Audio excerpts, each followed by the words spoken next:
Aprende a hacer esta papelera. Crea un cilindro. Reduce la cantidad de vértices a 24. Cambia al Edit Mode. Escala la parte de abajo para tener la forma. Haz corte y con el scroll aumenta la cantidad de cortes. Cambia a caras.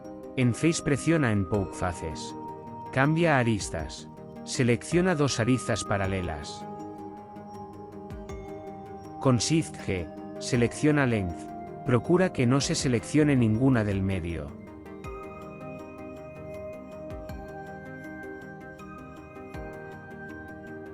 Control y para seleccionar las opuestas. Y elimínalas con Control X, al clic en una arista. Nuevamente en Shift G, selecciona Length. Procura que solamente están seleccionadas las caras del centro. Pulsa y dos veces para que se excluyan las caras individualmente. X y elimina las caras.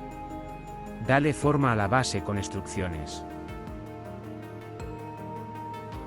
Elimina la cara superior. Al extruir con E pulsa S para escalar las aristas.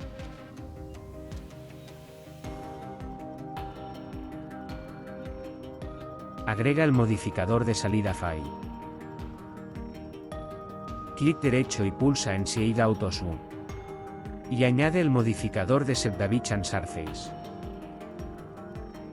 Agrega un nuevo material. Selecciona tu color de preferencia. Ajusta el Metallic y el Lightness.